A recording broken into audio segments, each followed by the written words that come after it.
everyone, welcome back to my kitchen. My name is Mindy Banks. I'm the Flip Flop Chef, and today I'm going to show you Pampered Chef's indoor-outdoor portable grill. This grill is pretty awesome because you can cook with it in your kitchen with the heating element or outside with a bag of charcoal. So we're going to talk about both of these options, but if this is your first video, please hit the subscribe button while you're here and make sure you go to theflipflopchef.com.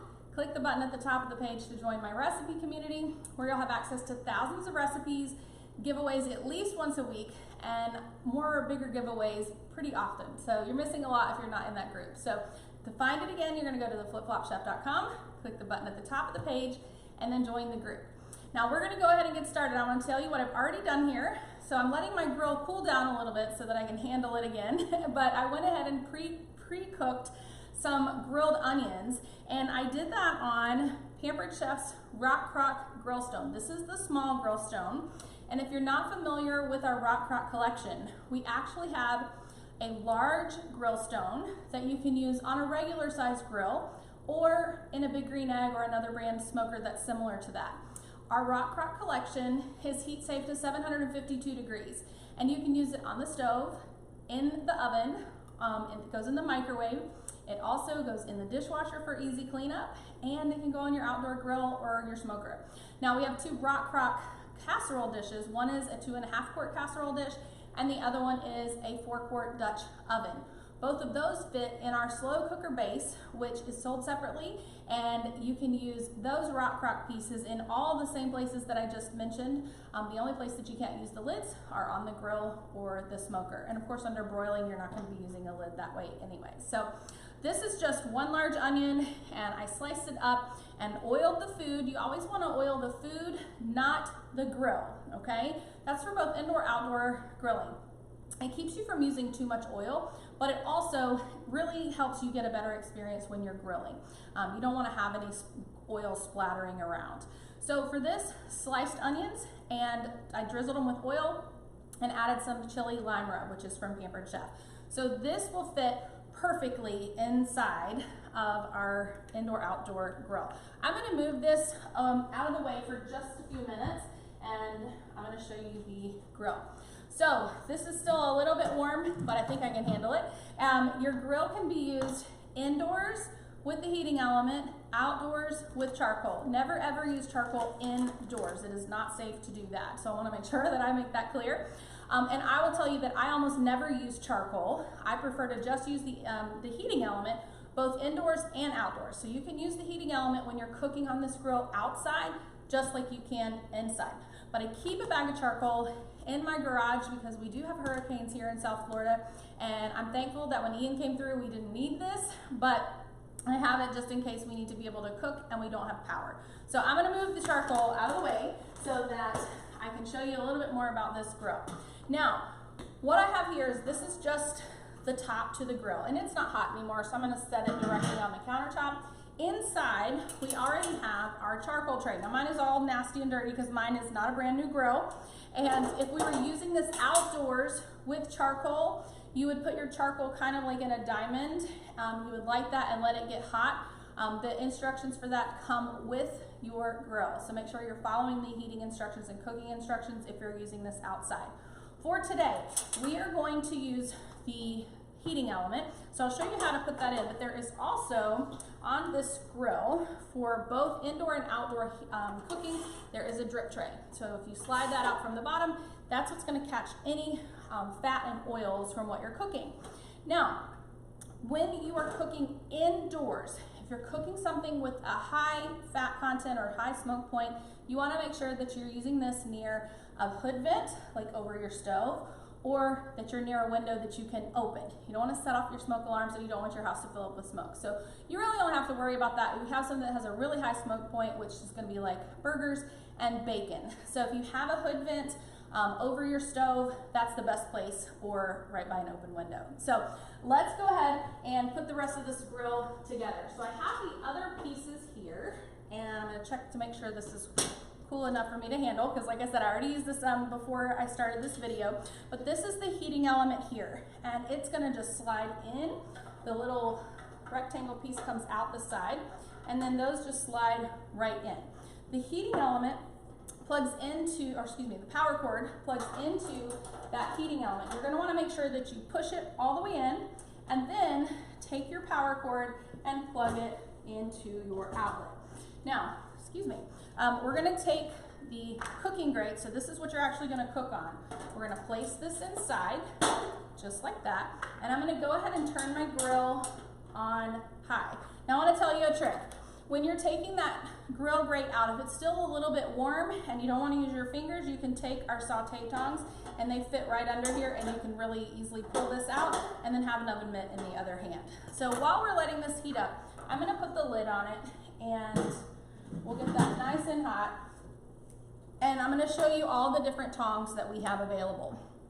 Now, some of you have most of these already, but if you don't, you're going to get to see them all. So we have our original chef's tongs, and these are gravity controlled. Actually, all of these are gravity controlled except for the saute tongs. So let me tell you about these first.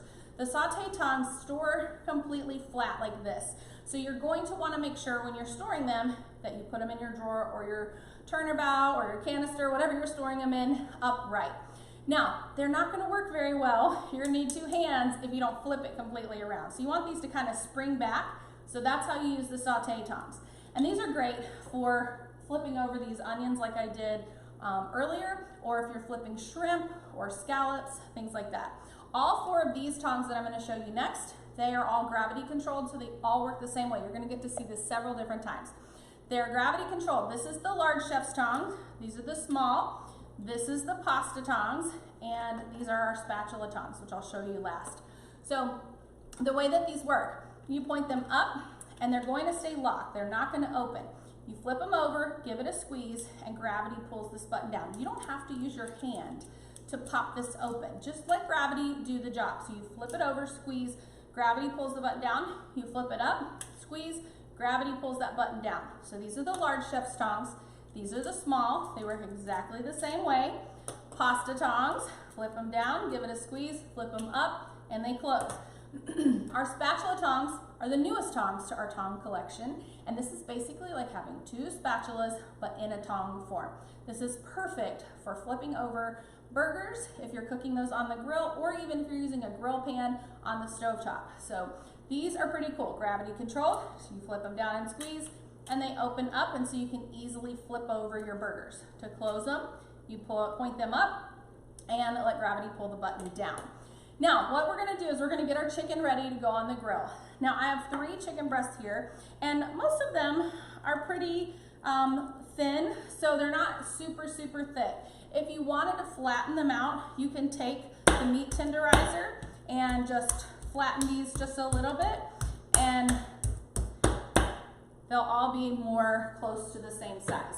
Now, I'm going to use carnitas seasoning for this. Oops, wrong side. I've got one hand dirty, so I'm going to try to do this with only having to wash my hands one time. Let's see if we can do it. Oh, my oil bottle is almost out of oil. Let's see if we have enough. So you can see here, you fill this with oil and the straw goes in the bottom, and you press and squeeze, and it's going to get all that oil up in the top. So I'm going to oil the food. Remember, you oil the food, not the grill.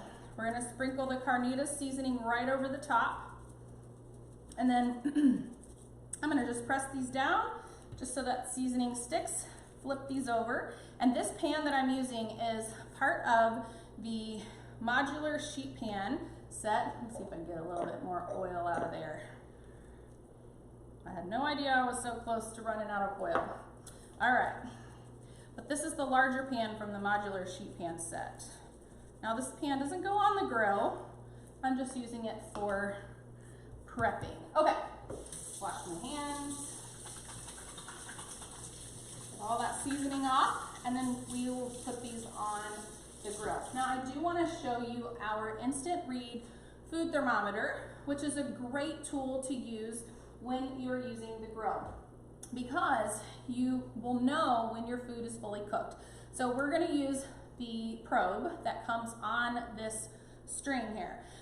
You're going to press the button to turn it on here. It's going to tell you the temperature of the room, but we're going to plug this in just like that. And if you don't know what temperature to cook food at, you can just look at the thermometer. It tells you. So for chicken, you want to cook it to 165 degrees. And so you're going to take your probe and you're going to put it in the thickest part of the food. I think this one's a little bit thicker.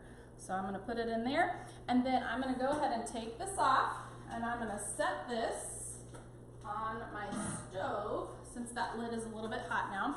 And I'm gonna move this around just a little bit, and we're gonna put this right on top of our grill. All right, this grill will hold 9 burgers. I should have used the tongs to transfer those. Creature of habit, right? We're gonna just pour a little water in that pan. And let me show you, while this is starting to cook, this grill stone, it just fits perfectly right over the top of the grill. So that's why I grilled those onions. And those were with chili lime rub. So both of these flavors will go really, really well together. And to cook these a little bit faster, we can put the lid on. So I will put this lid back on. And I've got the vent closed. So if you wanted to open it up a little bit, you can. But I can see right here the temperature of my chicken. Now, this does have a magnet. I wouldn't recommend putting it on the side of the grill just because it's gonna be so hot, but you can hook it right here on one of the legs. And so you're able to see the temperature of the food while it is cooking. Now, for flipping the chicken, you could use the regular chef's tongs, the larger size, or the spatula tongs. Those would be my 2 first choices, I guess. And so that's what I'm gonna have set aside here, and I'm gonna let these cook for just a little bit, and then I'll come back and I'll show you the finished product. So stay tuned, you guys. I'll be back in a bit, okay? All right, you guys, I am back and our chicken is done. So the thermometer here is registering 169, so we're definitely good to go on the chicken. So I wanna show you how we're gonna take this off, and let's see. I don't think that's hot. Let me just take this off and bring it over here. And then you can see how beautiful our chicken is. I'm gonna put this under there. And look at this beautiful grilled chicken. And I just had that probe in one of those. It will get hot, so make sure that when you take it out that you use our microwave grip or another tool that will help you not burn yourself, because that probe will be very, very hot. But this is our grilled chicken. So now we have grilled chicken and grilled onions that are grilled on the Rock Crock grill stone. So what do you guys think about the indoor-outdoor portable grill? It's pretty cool, and I'll let this cool off completely. I'll wash the grill grate. There shouldn't be any fat in the drip tray, but I'll double check that, and then it'll be ready to go for the next time I want to cook with it. And remember, you can cook indoors or out with the heating element. Outdoors only if you're using charcoal. So thank you again for watching. Don't forget to go to my recipe community. Go to theflipflopchef.com and click the button at the top of the page. Join the group. You'll have access to thousands of recipes and at least 1 weekly giveaway. I'll see you guys soon. Bye, everyone.